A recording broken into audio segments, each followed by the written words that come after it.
بسم اللہ الرحمن الرحیم، ایاک نعبد و ایاک نستعین۔ ناظرین گرامی، آج آپ کی پیش خدمت ہے ایک نئی ویڈیو جس کا موضوع ہے سجدوں کی کثرت۔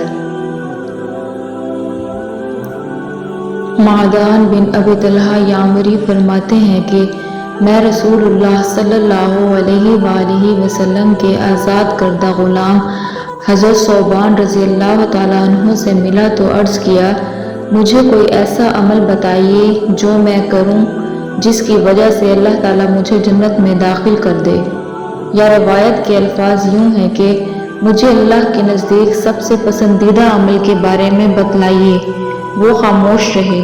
میں نے دوبارہ پوچھا، وہ خاموش رہے۔ میں نے 100 بار پوچھا تو فرمایا، میں نے بھی نبی کریم صلی اللہ علیہ وآلہ وسلم سے اس بارے میں پوچھا تھا تو آپ صلی اللہ علیہ وآلہ وسلم نے فرمایا تھا کہ تم کثرت سے اللہ کو سجدے کیا کرو، کیونکہ تم اللہ کو جو سجدہ بھی کرتے ہو اللہ تعالیٰ اس کے ذریعے تمہارا ایک درجہ بلند کرتے ہیں اور تیری ایک خطا کو معاف فرماتے ہیں۔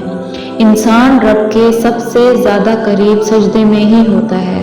نبی کریم صلی اللہ علیہ وآلہ وسلم نے فرمایا، بندہ سجدے میں اللہ تعالیٰ کے سب سے زیادہ قریب ہوتا ہے، بس تم اس میں دعا زیادہ مانگا کرو۔ اسی بات کو رب تعالیٰ نے قرآن پاک میں بھی ارشاد فرمایا ہے۔ ارشاد باری تعالیٰ ہے کہ اور قرب خدا حاصل کرتے رہنا۔ سجدے میں حد درجے عبودیت اور تواضع انکساری کا اظہار ہے۔ اس میں انسان اپنے بدن کے سب سے معزز اعضاء کو رب کے حضور مٹی پر رکھ دیتا ہے اور خود کو رب تعالیٰ کی عظمت و بلندی اور عزت و مرتبت کے آگے خاک میں ملا دیتا ہے۔ اس لیے بندہ اس حالت میں رب کو سب سے زیادہ محبوب ہوتا ہے، اور آدمی جتنا اس عمل میں آگے بڑھتا چلا جاتا ہے رب تعالیٰ کے ہاں باعزت اور بلند مرتبت ہوتا چلا جاتا ہے اور رب تعالیٰ کا محبوب بنتا چلا جاتا ہے۔ یہی وہ فعل ہے جو جنت میں نبی کریم صلی اللہ علیہ وآلہ وسلم کی رفاقت بھی نصیب کرائے گا۔ مسلم شریف کی طویل حدیث میں حضرت ربیعہ بن کعب سلمہ رضی اللہ تعالیٰ عنہ کا قصہ لکھا ہے کہ وہ رات کو نبی کریم صلی اللہ علیہ وآلہ وسلم کی خدمت کیا کرتے تھے۔ ایک دفعہ ان کی خدمت سے خوش ہو کر نبی کریم صلی اللہ علیہ وآلہ وسلم نے فرمایا، آج مانگ کیا مانگنا ہے؟ انہوں نے عرض کیا کہ میں جنت میں آپ صلی اللہ علیہ وآلہ وسلم کی رفاقت مانگتا ہوں۔ آپ صلی اللہ علیہ وآلہ وسلم نے فرمایا، اس کے علاوہ کچھ اور مانگ۔ انہوں نے عرض کیا، بس یہی۔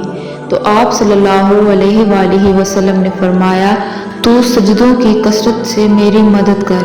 بخاری شریف کی ایک روایت میں ہے کہ جب اللہ تعالیٰ اہل جہنم کے ساتھ رحم کرنے کا ارادہ فرمائیں گے تو فرشتوں کو حکم دیں گے کہ اس شخص کو دوزخ سے نکال دو جو اللہ تعالیٰ کی عبادت کیا کرتا تھا، تو فرشتے ان لوگوں کو سجدوں کے آثار سے پہچان کر جہنم سے نکال دیں گے۔ آگے ارشاد فرمایا، اللہ تعالیٰ نے آگ پر سجدے کے نشان کے کھانے کو حرام کر دیا ہے۔ وہ لوگ آگ سے نکل جائیں گے اور دوزخ کی آگ ابن آدم کو ہر جگہ سے جلائے گی مگر سجدوں کے نشان کو نہیں جلائے گی۔ سجدے کی اس فضیلت کی وجہ سے سجدے میں جو دعا بھی مانگی جائے وہ قبول ہوتی ہے۔ نبی کریم صلی اللہ علیہ وآلہ وسلم نے فرمایا، اور سجدے میں خوب دعا مانگو، قریب ہے کہ اس کو قبول کیا جائے۔ یہ تھی آج کی ویڈیو۔ امید ہے آپ کو پسند آئی ہوگی۔ اس کو لائک کریں، کامنٹ کریں، اپنے دوستوں کے ساتھ شیئر کریں، کیونکہ اچھی بات دوسروں تک پہنچانا صدقہ جاریہ ہے۔ ملتے ہیں اگلی ویڈیو میں، تب تک کے لیے اللہ حافظ۔